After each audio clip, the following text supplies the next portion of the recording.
안녕하세요. Eat 바이블입니다. 오늘 본문은 누가복음 24장 13절에서 24절까지의 말씀입니다. 먼저 오늘 본문을 읽겠습니다. 마침 그날에 그들 가운데 두 사람이 예루살렘에서 한 30리 떨어져 있는 엠마오라는 마을로 가고 있었다.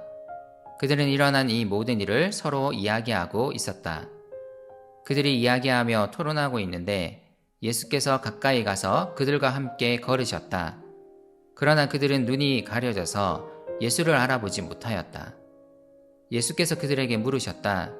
당신들이 걸으면서 서로 주고받는 이 말들은 무슨 이야기입니까? 그들은 침통한 표정을 지으며 걸음을 멈추었다. 그때 그들 가운데 하나인 글로바라는 사람이 예수께 말하였다. 예루살렘에 머물러 있었으면서 이 며칠 동안에 거기에서 일어난 일을 당신 혼자만 모른단 말입니까? 예수께서 그들에게 물으셨다. 무슨 일입니까? 그들이 그에게 말하였다. 나사렛 예수에 관한 일입니다.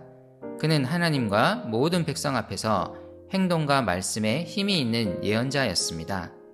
그런데 우리의 대제사장들과 지도자들이 그를 넘겨주어서 사형 선고를 받게 하고 십자가에 못 박아 죽였습니다.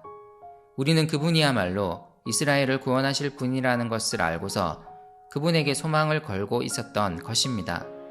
그뿐만 아니라 그런 일이 있은 지 벌써 사흘이 되었는데 우리 가운데서 몇몇 여자가 우리를 놀라게 하였습니다. 그들은 새벽에 무덤에 갔다가 그의 시신을 찾지 못하고 돌아와서 하는 말이 천사들의 환상을 보았다는 것입니다. 천사들이 예수가 살아계신다고 말했다는 것입니다. 그래서 우리와 함께 있던 몇 사람이 무덤으로 가서 보니 그 여자들이 말한 대로였고 그분은 보지 못하였습니다.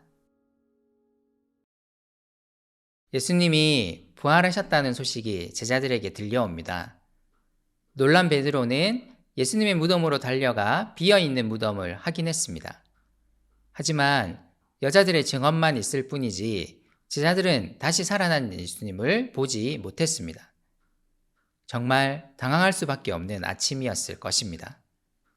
예수님은 돌아가시기 전 제자들에게 사흘 만에 다시 살아나실 것을 몇 번 말씀하셨지만 제자들은 아직 이 말씀을 받아들이지 못하고 있습니다. 그런 가운데 예수님을 따랐던 두 사람이 예루살렘을 떠나 그들이 살던 마을인 엠마오로 돌아가고 있는 장면이 묘사됩니다. 엠마오는 예루살렘으로부터 2~3시간 정도 걸어야 도착하는 곳이었습니다. 그들은 매우 심각한 표정으로 아침에 있었던 일들을 서로 이야기하는 중입니다. 22절을 보면 예수님의 빈 무덤을 목격한 몇몇 여자의 이야기가 그들을 매우 심란하게 했음을 알 수 있습니다. 그들은 매우 심각한 표정으로 여자들의 증언에 대해 이야기를 나누었고 그들의 발걸음은 매우 무겁고 또한 느렸을 것입니다. 그런 가운데 부활하신 예수님이 그들 근처에서 함께 걷고 계십니다.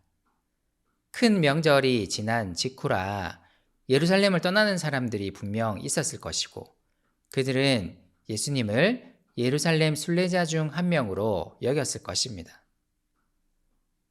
그리고 그들의 생각에는 예수님은 십자가에 달려 죽은 분이었습니다. 그들의 마음속에 아직 예수님은 죽은 분이었습니다. 그러므로 그들이 예수님을 알아보지 못하는 것은 어쩌면 당연한 일이었습니다. 예수님이 이런 그들에게 다가오십니다. 그리고 그들이 서로 무슨 말을 주고받는지를 물으십니다. 이 두 사람은 매우 침통한 표정을 지으며 그리고 매우 조심스럽게 걸음을 멈춥니다. 두 사람 중 글로바라는 사람이 먼저 입을 엽니다. 그는 매우 조심스러웠습니다. 예루살렘 군중들의 분노와 선동으로 인해 십자가형을 당한 예수님 이야기를 꺼내는 것이 쉽지 않았을 것입니다. 그래서 그는 예루살렘에 머물러 있었으면서 이 며칠 동안 거기에서 일어난 일을 당신 혼자 모른단 말입니까? 하고 오히려 묻습니다. 예수님이 궁금해하며 다시 되묻자 그는 그제서야 나사렛 예수에 대한 이야기를 꺼냅니다. 그가 생각하기에 나사렛 예수는 행동과 말씀에 힘이 있는 예언자였습니다. 그런데 그 이스라엘의 예언자가 놀랍게도 이스라엘의 대제사장들과 지도자들에 의해 십자가형을 받았습니다. 이스라엘 백성들에 의해 버림받은 것입니다. 그들은 예수가 이스라엘을 구원할 분이라 생각해서 기대하며 그분께 소망을 걸었습니다. 그런데 그분이 십자가에 달려 죽으셨습니다. 그리고 벌써 사흘이 지났습니다. 이 글로바의 말 속에 예수님의 제자들의 생각이 담겨 있습니다. 그들은 예수님이 이스라엘을 로마로부터 구원하실 것이라 생각했습니다. 그런데 십자가에 달려 죽으셨습니다. 결론적으로 예수님은 이스라엘을 구원하지 못하셨습니다. 예수님의 십자가 죽음은 제자들에게는 실패로 인식되었습니다. 예수님은 구원자가 아니었습니다. 이것이 부활의 아침 예수님의 십자가에 대한 제자들의 생각이었습니다.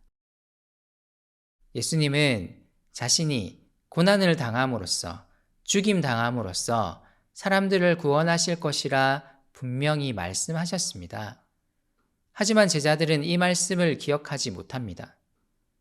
십자가는 그들에게는 실패였습니다. 그들이 원했던 방식이 아니었기 때문입니다. 하지만 이 아침에 그들의 마음을 흔드는 사건이 일어났습니다. 몇몇 여자들에 의해 예수님이 다시 살아나셨다는 증언이 처음 전해졌고 이 소식은 점점 퍼져나가고 있었습니다. 몇 사람이 더 빈 무덤을 목격한 상태였습니다.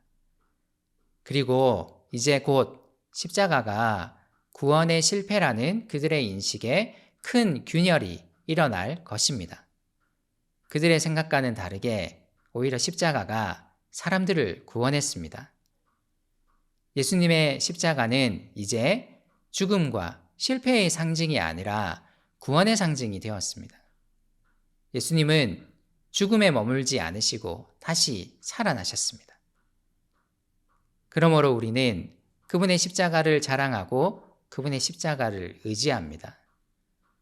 우리를 향한 하나님의 사랑이 가장 잘 드러나는 그곳, 주님의 십자가를 우리는 기억하며 기념합니다.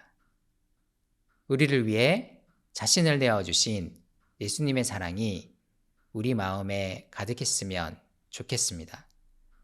그리고 사도 바울의 고백이 우리의 고백이었으면 좋겠습니다. 내게는 우리 주 예수 그리스도의 십자가 밖에는 자랑할 것이 아무것도 없습니다.